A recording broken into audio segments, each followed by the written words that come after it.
Hi everyone. Good evening, everybody. It's us again, and welcome to the show. Tonight we've got quite a difficult topic, really, but I think it's an interesting one. So we're going to start off with this. The topic is going to be: Are we one great consciousness? Domenico, in the background there, came up with the idea of the title today. So I think that's a very interesting question. And so we'll say a few hellos to you, who's here, and let us know where you're from as well. William. First time, eh, William? Oh, great. Well, that's nice. I hope you stay with us. First time for everything, Craig. yeah. So you'll be able to ask all sorts of questions tonight. Hi. All the weather is not too good, but it's fab to be with you. Well, we've still got reasonably good weather here, so we're all right. So we can share some of ours for a moment with us. Agility bits. Agility bits. Yes, I never quite know what that means. I've seen you a few times, haven't we, Agility? Hi from Cornwall, Craig and Jane. Looking forward to the questions and answers. Yeah, fantastic. So have a few questions and answers ready, guys, eh? Because, obviously we widen the topic as we go on. Oh, Gail, I know Gail. Do you? Yeah, she's been here for a reading. Oh, right. I'm coming in from YouTube. She's got blonde hair, I know. Oh, right. Well, we get people in from YouTube and we get them in from Facebook, of course. Yeah. So, and here we go. Facebook. Yeah. Hiya. Pretty girl, aren't she? Yeah, so it's people from all over the world, and it's nice to see you from Germany, for example. Yeah, I think I recognise that name. Are we saying good morgen? Guten Morgen. Hinter das Haus ist kleine Geburtstag. Right, Palm Beach. Yes, I remember trying to learn German. Hi from West Palm Beach, Florida. God, we got them all over the world again. Yeah, fantastic. I've been doing a lot of Om Sai Ram. Yeah. Hi, yeah, well, Om Sai Ram to you too. Nice to see Sai Baba follows. You said Sharavana Baba. Yeah, well, we got people from all types. North Wales. Interests. John Edwards. Hi, guys in North Wales. That's nice to see you. Yeah, they've had some good weather there, I think, too. From Bahrain. Good vibes. Bahrain. Oh, yeah, fantastic. Yeah, from all over, aren't we? East Yorkshire. East Yorkshire. Well, my granddad came from Leeds, so I know all about you people from Yorkshire. Aye, Bargum. Hello from California. California too, fantastic. Yeah, and Portugal too. Wow, yeah, it's nice. Isn't it fascinating the way the internet you can get so many people from all over the world? Michelle. Yeah, hi from Texas. It's even now it staggers me actually. Hi from Scotland, Bonnie Scotland. I like Scotland. And from Arizona, Tucson, Arizona. Yeah, fantastic. South Africa. So, obviously there's going to be lots of interesting questions. You're all bubbling in the background here from everybody. From India too. That would be Brighton. Well, just down the road. Yeah, a lot of problems there this week, wasn't there? If you're from Brighton, you must be fed up with all the people swarming in from outside. I wonder what part of Ireland. Southern Ireland, yes. Well, we had relatives from Skerries. We got friends in Skerries, but I had one of my great nans came from Cork. Is from South Africa, Johannesburg. Well, we got Jane's mother with us tonight, and she went to Johannesburg. She lived in South Africa for a while. Yeah. Birmingham, yes, and Indian background again. Namaskaram. Hey up, lad. Hi from North Yorkshire. Hey, Bargum, champion. Hi. God. Yes, I understand your language. From the USA. And my mum's mum, Nan, came from Wigan. Yeah, so we had War of the Roses in our family. South Africa, living in Ireland.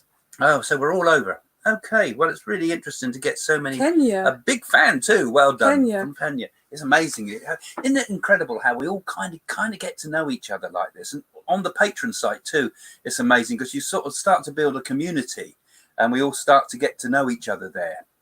It's good to be a patron because you get the tomorrow's news today. You get a few more insights into things like you can ask me a few personal questions, not reading so much, but you can interact a bit more personally with me, and ask me a bit more about things like. I might become a patron and ask a bit more personal things. Yeah, it's the only way you get heard.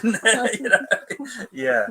Well, okay, we've got a fairly serious. Well, I suppose it's a serious topic, really, but consciousness. Are we one great consciousness? Now, like I said, Domenico, who you also know from Domenico's channel, which you can find in the description below, actually, you can find out all about. Well, anyway, in Domenico's channel, he tells you all sorts of stuff. But he came up with the topic tonight because I thought I can't think of a topic for tonight. He's our producer. So he came up with the idea, and I think that's a great topic. Now, I can talk for days about this topic, James. So before I start to overwhelm everybody with my thoughts about it, what do you think about this topic first? Your ideas about it? Consciousness is a very important subject, because the whole planet's run on consciousness. Everything has a consciousness, even a rock, even a plant, everything is as one as it should be. And our vibrations do vibrate as one all across the world, as we found out with the lockdown, haven't we? Our people become nicer. Yeah, so there's a few thoughts you've got there. The consciousness is infused in everything.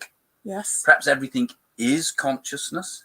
And also consciousness connects, doesn't it? Well, we're living in a world of consciousness. Yeah. And when also, like you said about when we had the lockdown and everything like that, we get a kind of collective consciousness too. So it's a big question, consciousness. Well, There's a lot to it. People seem to appreciate one another more and much more kinder. So they're tuning into the consciousness.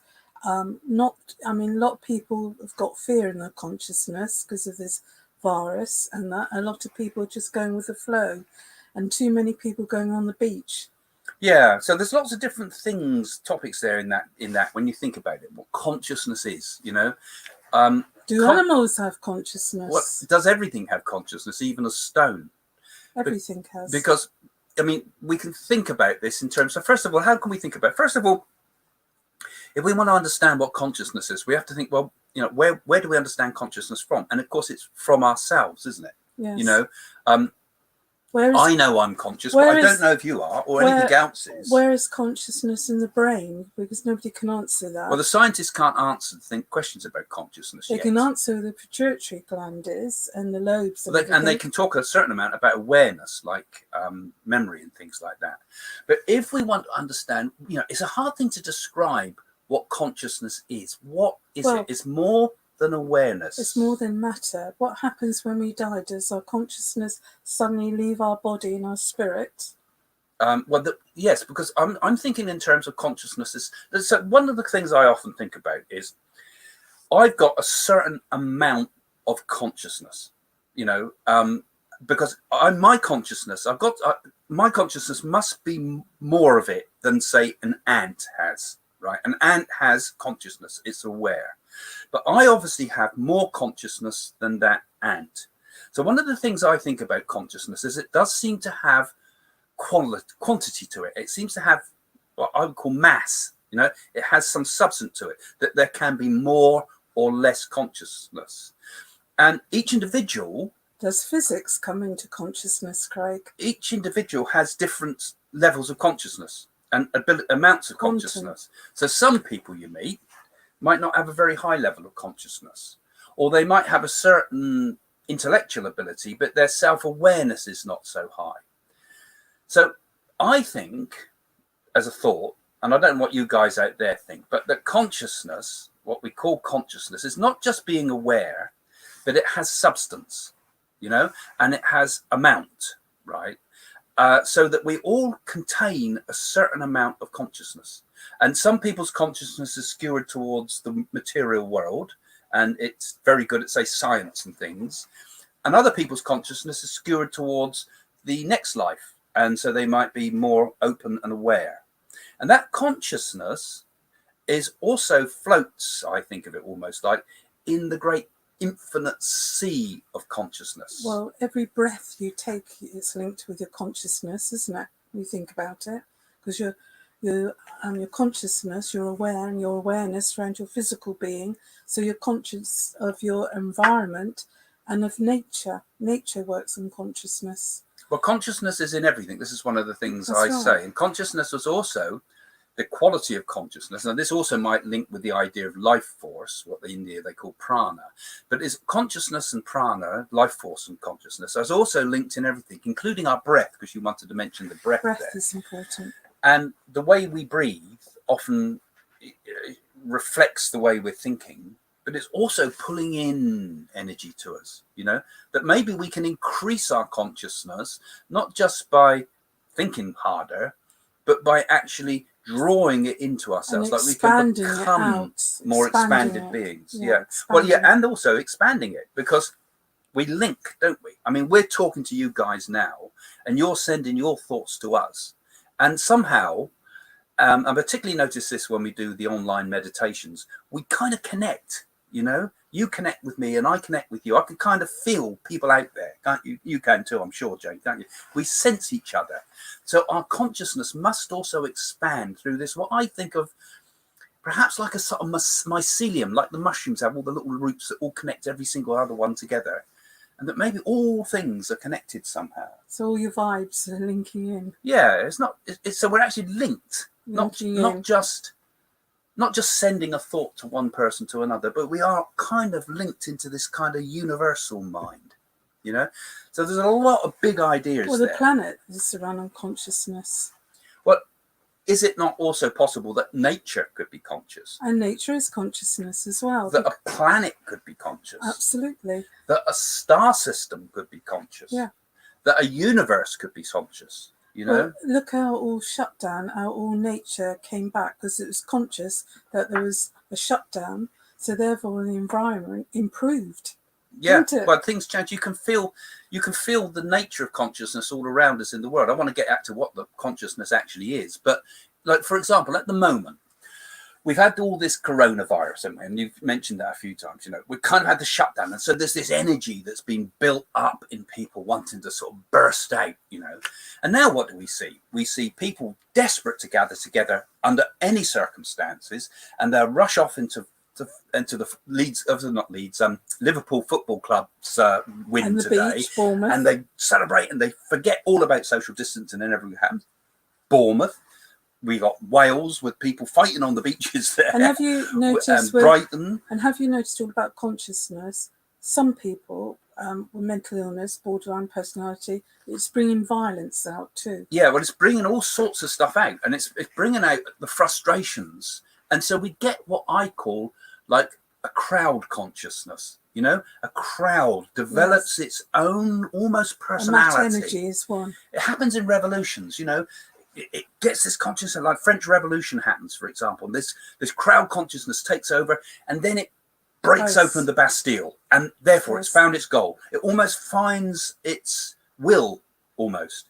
And we see this in politics. We see this in America at the moment. Talking about consciousness, just thought something else. Sometimes when people have a blood transfusion to another person, or also when they have replaced organs, sometimes those organs got consciousness, and that person takes on another person's identity. Also, the memories, isn't it? Yes. They take on the memories. Yeah. The heart transplant will have the memories of the other person that owned that heart. Yeah. That's a fascinating one.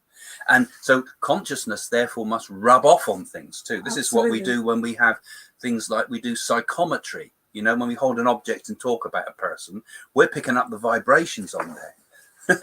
like, you know, it's like the memory of this, and this consciousness rubs off in environments and in places, and it's also active in our society. And behind it all, now the other thing we need to do with consciousness is we don't fully. So I've described its form, but still, what is it?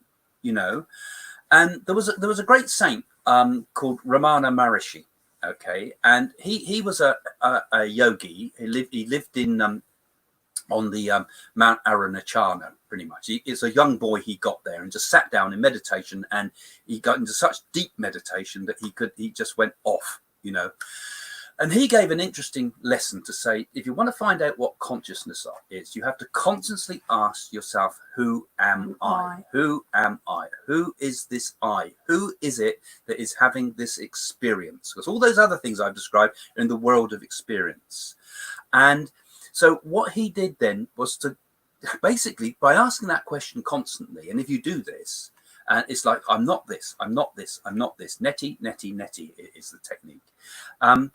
You find out that your consciousness, yourself, is actually something that, you know, is something beyond observation. It is something that is absolute. It is something that is infinite. It is something that brings us to the understanding that we are all one great consciousness, you know, and you see it in all the religions ultimately. You know, me and my Father are one. You know, all is one. You see it in Sikhism, you see it in Hinduism, you see it particularly in the Eastern religions, but even in the concepts of like the Kabbalah and things like that. Right, we got Right, let's get back to your question. Sorry. So I've had my Alex. blurb. Yeah. Could the consciousness really be our spirit? Yeah, same thing, really. Well, it's all as one, isn't it? It's all as one. Yeah, you could call it all spirit as well, couldn't you? Mm. That everything that exists is a combination of energy and consciousness, or energy and spirit, you know.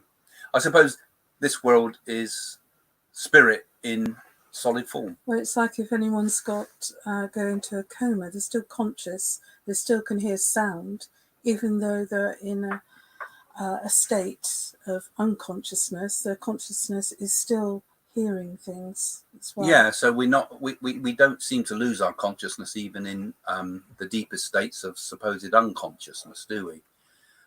When we go to sleep, where does our consciousness go? We seem to disappear for a while, but we wake up and it's all back there again, you know. But underlying it, there's always this other consciousness behind existence, you know. It's quite a tough topic to talk about without other interactions, actually. It would be nice to do some video links with you guys sometimes, and we could discuss these things. Could consciousness be the means of being aware of awareness? Not that you are aware of, but the means to be aware. I think we are aware the moment we're born, don't you? Yeah, aware of awareness.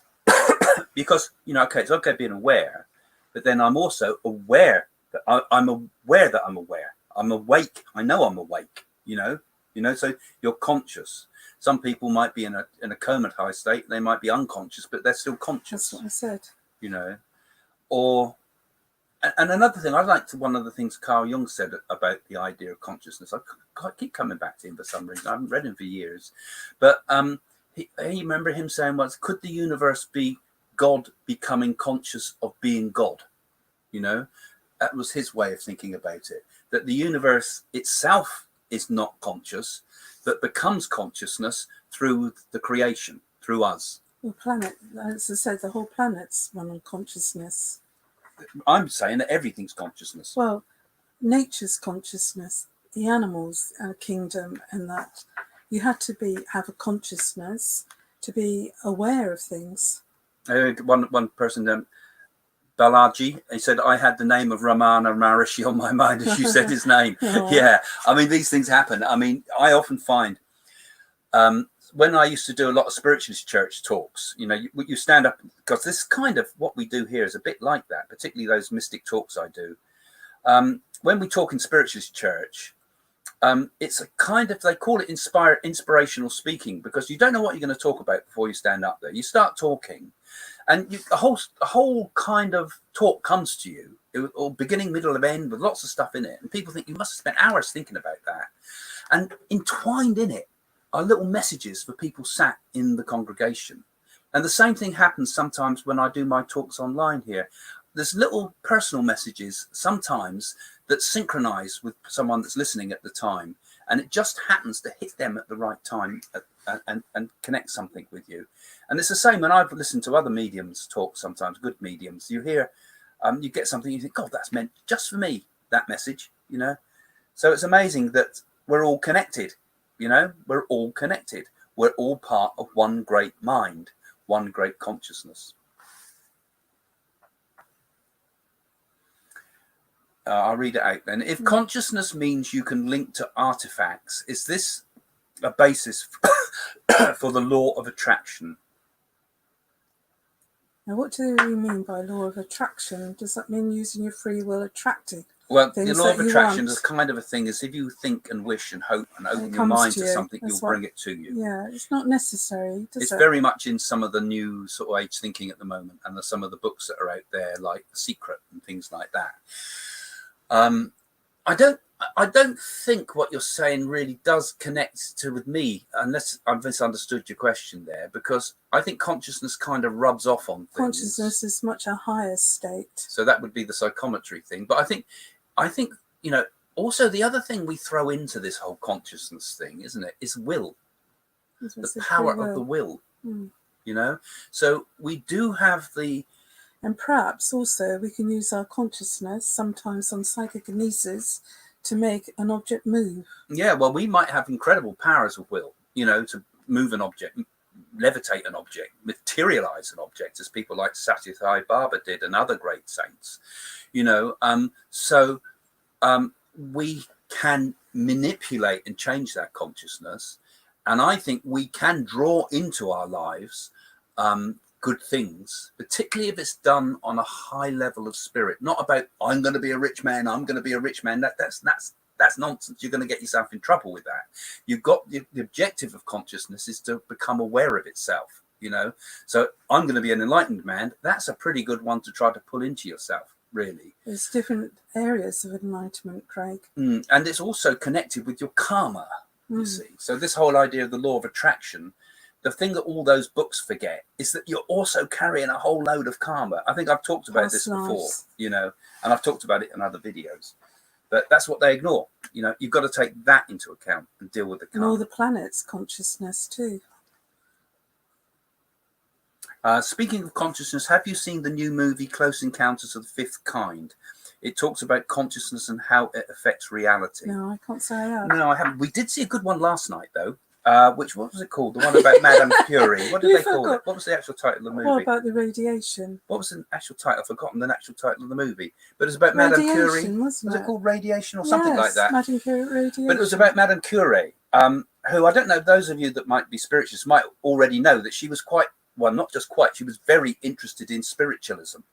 And in the movie, they kind of had her go along and be kind of a bit skeptical about it all. Well, she's a scientist, that's right. Yeah, that's what they projected in the movie. But actually, if you read the stories of it, she was really very interested in it, particularly after her husband died, and she went to see mediums and witnessed all sorts of things, and I believe was quite a convinced spiritualist towards the end of her life. But unfortunately, they didn't really cover that properly in the movie. Well, but it's still a good movie to watch. Well, she's a highly intelligent woman. So... Radioactive, it was called. Yes, Radioactive, yes. Yeah. It's very interesting. You'll be surprised around that period of time. There's some good movies out. I think movies can be a fantastic thing if they... People were interested in spiritualism. Yeah, I mean, I like to see movies that have some historical or fact-based thing in it, as long as they're faithful to it. Is consciousness more prevalent in identical twins? They seem to really in touch with each other, finishing sentences, knowing each other. I'd say their consciousness is really intact with each other, wouldn't you? Yeah, I mean, there's some pretty incredible stories of telepathic links, very strong telepathic links, and they can finish each other's sentences. It's like there's one spirit, really. There's stories out there with twins that have been separated at birth. And the Society of Psychical Research did a lot of studies on them, I think. And I like Colin Wilson. I think it was Colin Wilson I read it, and he did some studies on it. And there's twins that have been separated at birth, but they've done things like marry a woman with exactly the same name, and called their children exactly the same names. There's a documentary on it, isn't there? And there must be some out there too. But these case histories where they've done the same jobs. And things like this. Yeah. So where does that come from? You know, that was a documentary you watched. It can't be the genetics. Brothers. You don't choose a name out of genetics, do you? Or you don't choose a job out of genetics. And they've lived in the similar places and done similar things. Perhaps when their mother when the mother's pregnant with twins, and they're picking up each other's thoughts. A nucleus or something in the human body, transfers each other's consciousness. There's got to be a connection with their consciousness with each other, isn't there? There's a lot to think about in that question, actually. Sometimes I think it's knowing how to ask the right questions if you want to get to an understanding of consciousness. Nature. Are all the neurons all connected with it too? Well, consciousness in the brain works, doesn't it, by the neurons and the gaps between the neurons called the synapses. And then if you go right down deep into the brain, I think you get what you call the dendrils in the very lowest level, which are almost at the subatomic level, which makes me wonder if we're kind of rooted into the quantum world. You know, this is another thing that people talk a lot about with the idea of consciousness. That is, you know, they've noticed that quantum mechanics theory is very similar to what spiritual people talk about, you know, and maybe that whole quantum world is kind of the unrefined consciousness, you know, and this world we're in here is a kind of a consciousness that's taken form, right? So, or maybe none of this exists and it's all just in some strange quantum field. But certainly in the brain, it seems that the brain's structure seems to go right down deep beyond the neurons, right down into the atomic levels itself, that we are quantum beings. Right, is there any more questions? And we don't have to keep just to the consciousness question. We can widen it out now if you've got lots of other questions you'd like to ask. Yes, I said that in my predictions. I think the 4th of July is going to be an absolute nightmare of a day. I just feel it's all kind of come to the surface that day. It's like with Trump. There's so many people that want him out, don't they? And he's got a lot of backstabbers in the background, hasn't he? There is. There's a lot more goes on than meets the eye. And I, it's very, I try to steer away from looking at all the conspiracy theories and things and people's ideas, because that can color the way you think, all these things about Soros and people like that, so I try to avoid all that and just get what I get. And like I said in my predictions, my thoughts go out that something political is going on behind the scenes with all of this that's going on in the world at the moment. And I particularly, my finger points to China.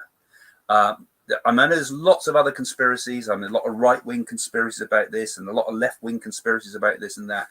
But I think the worst, and there's loads going on in all directions, and it's all fighting between each other to keep control of the world. It's power. But I think China wants to run the world. They're going to buy the world.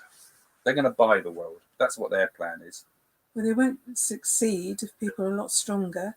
I think it came through in a trance once that China will overtake the world. Was it? What was that one? What Lily told me. Okay. Yeah. Oh, right. Yeah, right. Yeah. Yeah. So that's an interesting topic. There's an old Steve Wright joke. He says, "If anyone believes in telekinesis, raise my hand." Yes. Yeah. That's Depends what he wants to raise his hand and raise something else, doesn't it? Yeah. That's a thought. Yeah. That's a good one. Or he should have on his gravestone, one out of body experience too many. I think human consciousness is rising. And what does it say? There's a lot of sadness and problems in the world. Thus, this means that human consciousness is not rising. It is rising. How can we collectively make the change? Through the power of good, through the power of thought. It's like if people do mantras, think it's a beautiful world, but unfortunately it's the people in it at the moment. I think there's a lot of here we go, cough. I think there's a lot of division in the world generally at the moment, and it makes me wonder, is there a lot of division in the consciousness of people? I look out there and I see some people, and I look at them, I think, bloody hell, what are you doing? One group of the world have gone through all this social distancing to try to collectively work together so that the old people and the vulnerable don't die. And then you get another whole other group of people that all decide, oh, blow that, and you're going to get it, I don't care. Selfish. Thinking purely selfishness, that they just want to have a drink on the seaside. And I think there's another whole group of people. And then it creates fights. So you see some people being very altruistic and trying to do things for others. And there you see another group of people being absolutely selfish. And I think, well, are we getting a polarization of people at the moment, between spiritually minded people and totally materialistic people? I think we are. And it does feel like that. And I hope it doesn't continue like that, because there's nothing worse than too much division. I mean, one of the themes I talked about in the predictions I did was we must find unity within diversity. We must try to find that unity. Otherwise, we've had it, haven't we? Because we'll all be battling it out. Any other thoughts about that one? Just drink your water before you start coughing. So we've got any more questions on that? Perhaps we're waiting on perhaps Domenico's gone off for a cup of coffee. I think he's Italian, He's Italian. Some questions. Yeah. Okay. Hello from Sebastian, Florida. I don't even know where that is. If the consciousness were to have the majority vote, will it therefore happen? I don't know what it means. I think what he means by if more people think about something, will it make it happen? Only if it's intentions of good. So if we all thought the moon's going to turn green tomorrow, and enough people thought it, would the moon turn green? Well, it has certainly turned blue and red and orange. Yeah, I'm just saying something weird. Could if we all thought collectively? And I suppose what he's saying there too is that if we start all thinking negative thoughts about the future, will it make a negative future? you know. Well, thoughts are real things that go up to the ether, so it can make things happen. But if we're all positive energy, it's like with what's happening around the world with this lockdown and virus. We want people, it makes you wonder if it's not come for a reason to sort out the badness and bring in the good. Do you think? You see, I think the whole of existence is conscious, isn't it? Everything is conscious. And it's all there.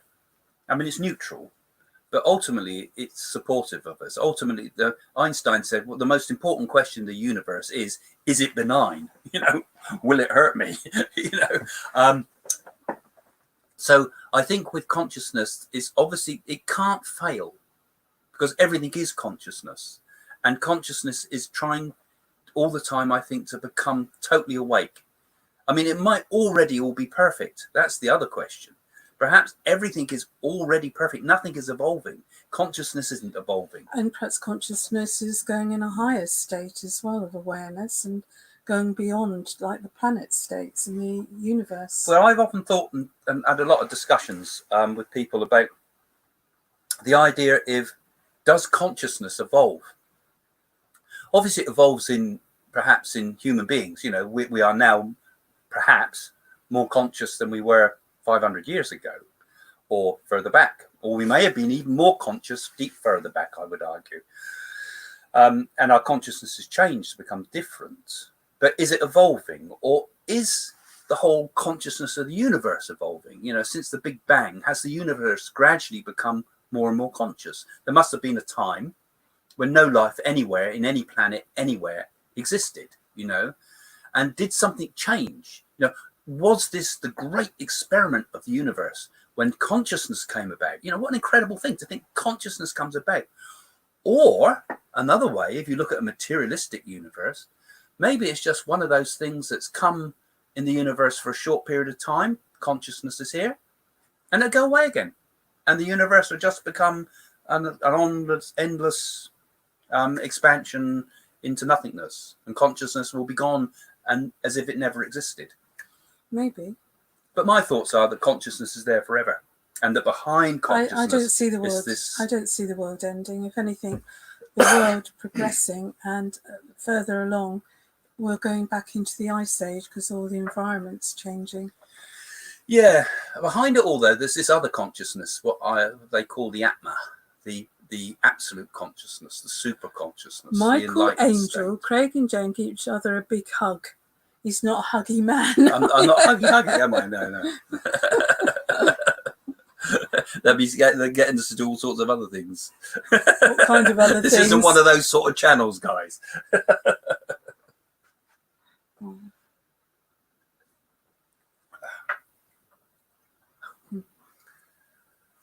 Can we actually speak about a conscious space-time continuum? I think some things are beyond description. Well, we know of Guru Sataguru that reckons that from our ancestors going right back, we all came from Mars, didn't he? Yeah, he says the origin of human life was from Mars, whether he meant in the cellular form or that we migrated from Mars, which was some interesting things people come up with. And, you know, he's a guy that we really respect. Certain things I think can't be expressed. Maybe we can describe the sort of things you were talking about there in terms of mathematics. But it depends the view we take on the world, you see. See, most scientists look at the world from the material standpoint, and they're trying to judge everything from the material standpoint. So when it comes to consciousness, they're kind of in a bit of a mess with that, because you can't measure it. We've got no instruments. We can measure if a person's awake and things by brain experiments, but that's assuming that consciousness is only retained to the brain. I mean, my whole experience in life has proven to me, without a shadow of a doubt, I'm sure James as well, that consciousness survives death, for example. You know, that consciousness can move between one person and another. You know, so science is really in a fix when it comes to trying to express these things in any form of mathematics or any other form of even words.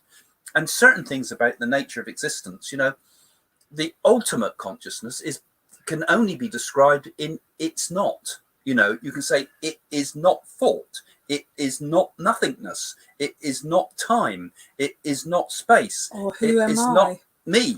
It is me. Yeah. Who am I? Yeah, so I say that's the question we go back to again, really, because the absolute state, which I suppose you could call consciousness, the absolute consciousness without division, without end, and even that's a wrong description. That just suggests it's big. It's more than that. It's infinitely small, infinitely big. It's everything all at once, and yet it's nothing at all. It's beyond description, isn't it? The absolute state is just impossible to describe. It's impossible to put into any form of words. Even words like love don't describe it. Even words like bliss and consciousness itself, or being. Well, this one don't describe it. I can't describe it. No, sure. I'm stumped as the scientists are. But you know it inside yourself. You know it. And that's the only way you can describe it, by knowing it. So, yes, to answer your question, no, you can't describe those type of things in words. Any more questions, please? That was a nice hard question. Yes. Josie. Hello from Japan. Japan must be Is it possible that induced collectiveness, consciousness, belief in a pandemic is creating? No, I don't think it is. Do we create our own pandemic? No. Have we brought this on ourselves through our thoughts? No, I don't think so. Well, I don't know. Perhaps we bring the whole lot, you know. Perhaps everything is like that.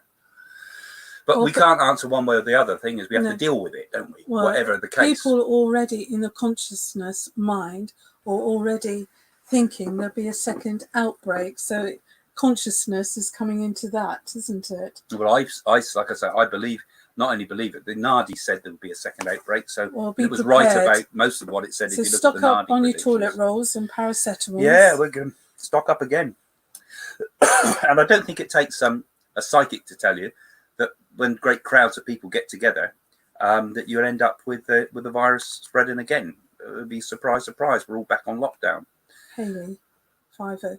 What do you think about the universe when time runs backwards? Yeah, that's an interesting question. I mean, I'm not a great physicist. I know a little bit about Einstein and things like that, and he did question the idea of, you know, can time move in different directions? You know, because we understand time as always moving in a direction, in an arrow, like an arrow that's been fired, and it goes straight line. Like the spirit world. Time is nothing over there because time is vast. Time here moves very quickly, doesn't it? Yeah, that's another thing. That any descriptions you have from the people from the spirit world, always, and you look at lots of the works from lots of mediums, particularly you look back to the old mediums, because most of the modern day mediums pick up a lot of their ideas from the old mediums. A lot of the really substantiated messages often say that time in the spirit world is different. So time can obviously be a different type of thing depending, you know, on this world, we know that time changes depending on the observer. You know, someone traveling at the speed of light will understand time differently to someone who's not. And so maybe could time travel backwards as well as forwards? I was very interested in Nietzsche's ideas that there's the idea of possible eternal recurrence, that we live our life all the way through, and then we just start it all over again. We live the same life all the way through, again and again and again, endlessly, but always slightly different, slight change, you know, slight change, until it becomes a perfection. So we could theorize about these things till kingdom come, couldn't we? But I don't know if I could ever get to the bottom of it. But an interesting question. Gavi, Craig and Jane, how would you describe the spirit world in a nutshell? Well, the spirit world, I would describe it, for instance, if you wanted to live in a beautiful cottage while you were here with roses around the door, suddenly you're transported to that place, a different state of reality, but there's no washing machines. There's that paradise, you mean? Yeah, that paradise. And, you know, a beautiful garden and see a beautiful sunset. It's bliss, it's at peace. So you're using that consciousness and the beauty. The colours are very bright. The water's crystal clear. And everything is, if you like, reaching nirvana, I would say, wouldn't you? I'm trying to think of how to answer that in a nutshell. It's a difficult one, actually, because I think I'd describe it, it's the same as here, but different. It's no need for materialism. Yeah, it's all that has been, all that will be. All your life, you're paying ground rent. We're all paying ground rent, whether you're paying rent, mortgages. So you're all paying and you're all passing through. And then when you go to the spirit world, there's no need for that. Yeah. I don't think I can sum it up in a nutshell. Actually, that was harder to say. That I remember, I think Dickens used to say, "Sorry, I've had to write you a long letter. I didn't have time to write you a short one." Putting it in a nutshell is often the hardest thing. But I think I would say, yeah, the spirit world is it's just a continuation of here. There we go. It's a continuation of here. But on a higher vibration. Yeah. Here's Michael Angel again. Will the substance of consciousness continue to grow as we are ready to leave for the other side? I don't think it can be diminished. I think consciousness is one of those things. You take it with you, because when your spirit leaves your body and your consciousness, you take it with you. So if you come out of a body or out of body experience, like you're looking down on your physical body, your consciousness is still perhaps in a corner watching yourself. So your consciousness does go over with you. I don't think consciousness can become less. It's like more. Once it's enlightened, you can't become less enlightened. For example, different elements of enlightenment. Once you've made, when you progress, it's like these things where lay up your treasures where worm and moth do not corrupt. You know, that's from the Bible. Yeah. When you expand, when you become spiritually awake, you're forever spiritually awake. It's not something you'd lose again. So that is your consciousness, really. So when we die, even though we might be under morphine and all the rest of it, our actual consciousness, who we are and what we've become and the awakening we've achieved in this life will not be reduced. And that includes when we move into the next incarnation. Although they talk about the cycle of births and deaths, our consciousness gets bigger and bigger all the time. That quantity I talked about. On death, and you've got consciousness, it's like surrendering and accepting, isn't it? When you're going over. Yeah, well, that's all part of it as well. That's part of the process of dying, you know. So sounds like someone's taking photos of me. Yeah, don't need to mention things are going wrong. Yeah, it's this, just the camera. So consciousness is something that it's a one-way street. Once we awaken, we stay awake. And I think when we die, we go into the next world with our full consciousness with us, with everything we've ever achieved. And we perhaps awaken to our full consciousness, but some of which I think is already on the spirit world. I think there's parts of ourselves, the over-self, that some have called it. Sri Abarijino, I can never get his name right. You sound like the Juju man. I've forgotten his name. I've got his book up there. I'm going to also forget his name. Another fantastic Indian right, any teacher. more questions? We have an over-self as well. Anyway, good, here's one. Spooky Chris 01. Yeah, good logo too, Spooky Chris. I hope that's not a real picture of you. As time doesn't actually exist and everything revolves around the now, we share every moment with our past and future selves. Do you think this could contribute to prophecy? Good question. Should I start? Well, you never start. You might. No, I'm saying, do you got any thoughts on it? Then. See, it's the question of the now. This is another mysterious thing, isn't it? The now. Because we talked a lot there about time. We talked a lot about consciousness. But there's always this point that is the present moment, you know. And actually, you can't actually get into the present moment very easily. Because if you think about it, I was just talking about it a minute ago. That moment's gone, isn't it? I was talking about the now a few minutes ago. It's gone. And I'm talking now, and that moment's gone. And as I talk now, that moment's gone. And there's a moment coming up. There's a moment coming up. So I'm always in this flow of the next thought and the thoughts of behind. But we miss the present moment. And it's very hard to live and truly understand what the now is, you know. And as you said in your question, the now is beyond time. It's beyond before and after, and it's always ever now. Now is exactly the same as the experience of people had of now billions of years ago, and it will be exactly the same experience billions of years hence. The now is eternal, and in the now, I think, is the route in. Also, this is another route in, like thinking about who am I. Look and try to understand the now, and you go. It's a doorway into the absolute, what Yogananda called the ever new he called it. He Right, called the absolute, the existence. God state, the ever new state. I think that's a beautiful way of describing it. Ever new existence. So the now is the one thing that connects it all. And does it connect with prophecy? It could be. Maybe that's the sort of wormhole, as it were, because the now, the now and the future, the now and the past, and the now are all the same. So you might be onto something there, but I don't know the answer. That's something that I think would take a vast amount of thinking to really be able to properly come out and theorize.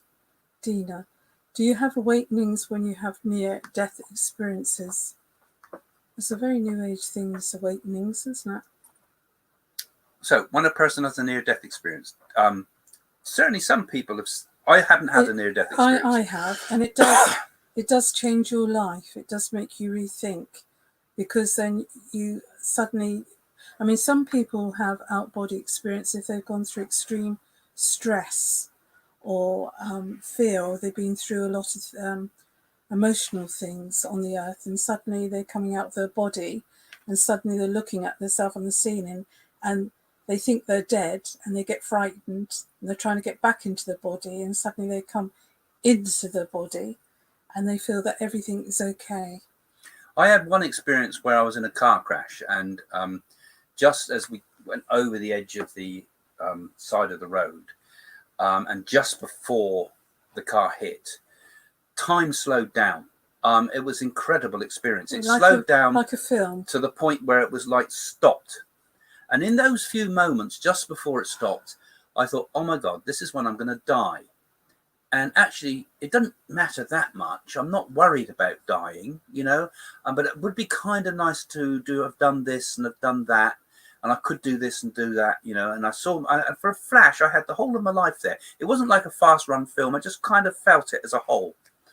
So obviously when one dies or has a near-death experiences, those type of experiences must awaken in us, you know, where we connect with the deeper meaning of our existence. Well, you appreciate life more. And I think when you've connected with that, you do appreciate life more. You do. And you see the importance of your life, and you see the preciousness of human life. Good things happen. I've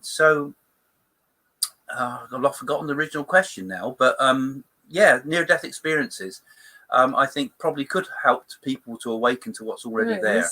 Yeah.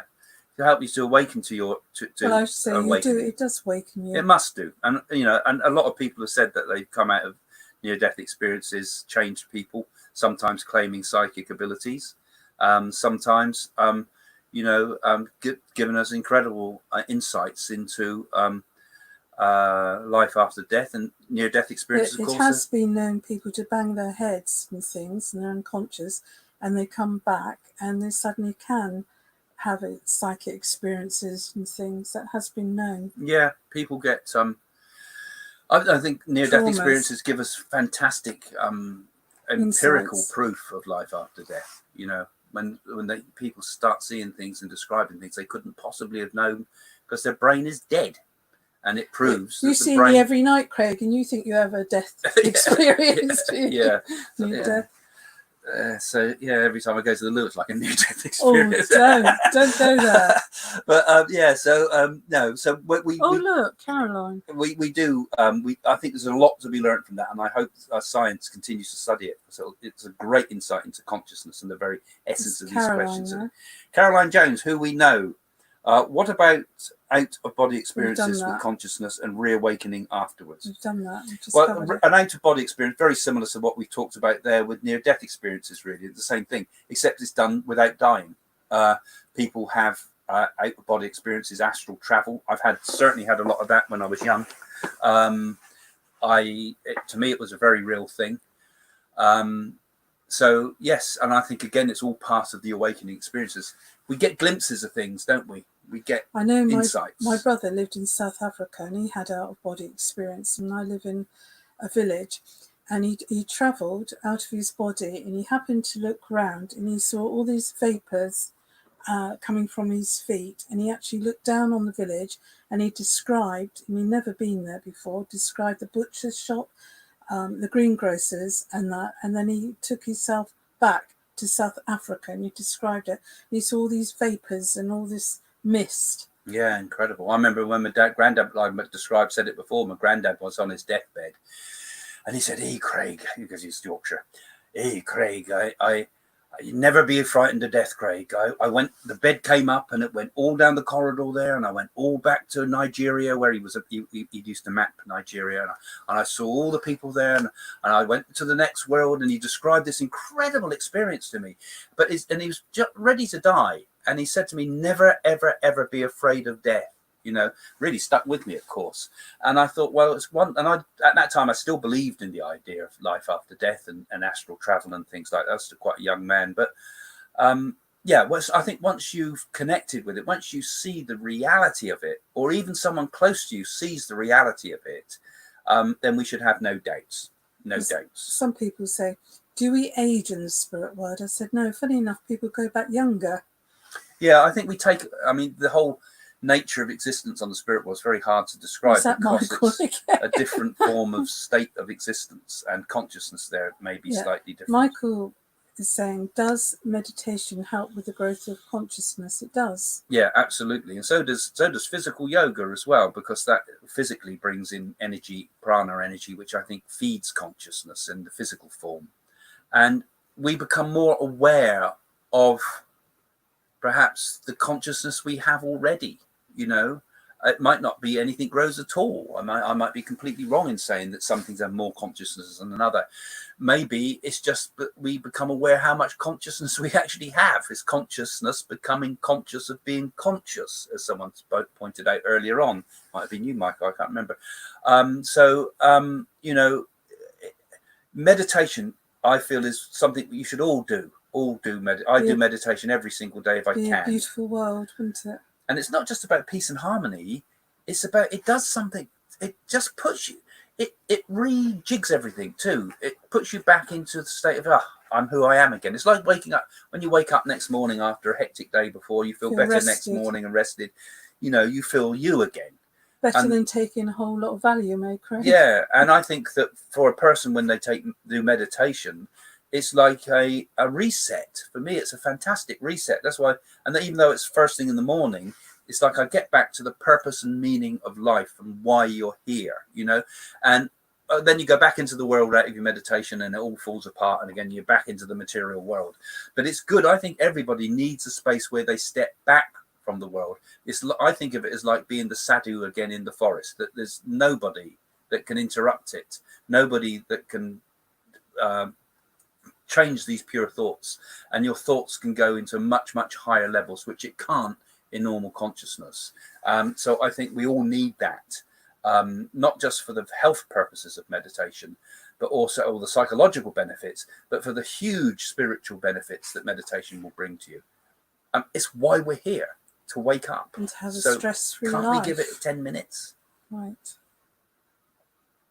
Faith, can meditation actually block you from receiving psychically because you get used to letting thoughts pass by? No, you can have a clear mind. Meditation is kind of like letting the thoughts come and go. That's good. Observing the thoughts, letting the thought come, letting it appear, letting it take its full form, and letting it go again.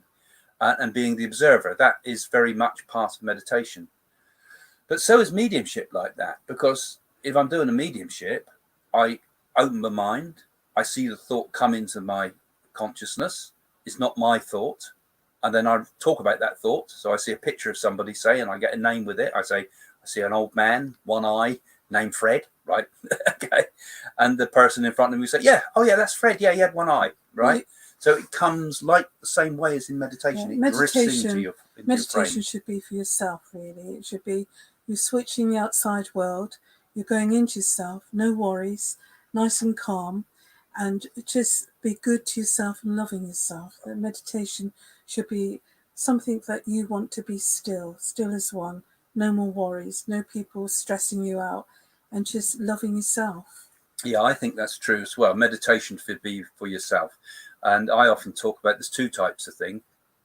Meditation, which is for you, and sitting for spirit, which is another kind of form of spiritual teaching, in which you sit and you open yourself to the spirit world and allow them to contact you for the benefit of others, right? So there's two things.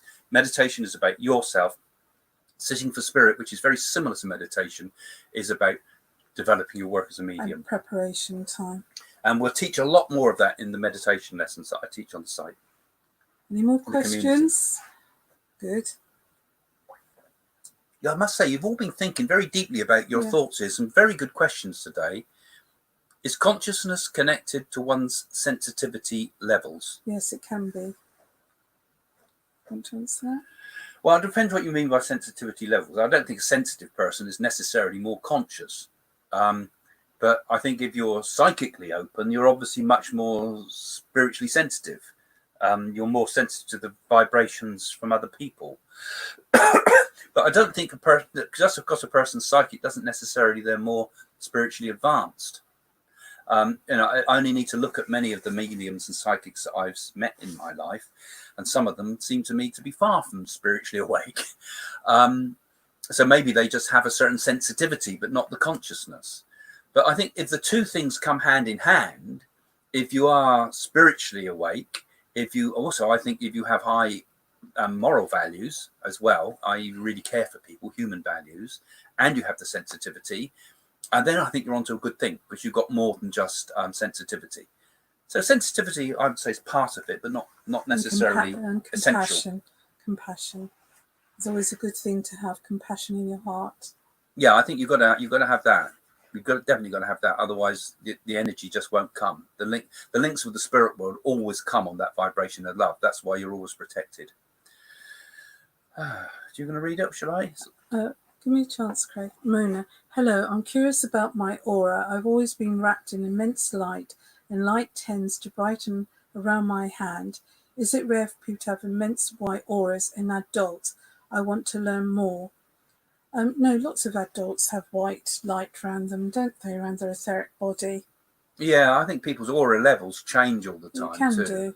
I mean, depends what state of consciousness you're in again. Again, I've seen people. I remember the aura around a friend of mine who was to commit suicide.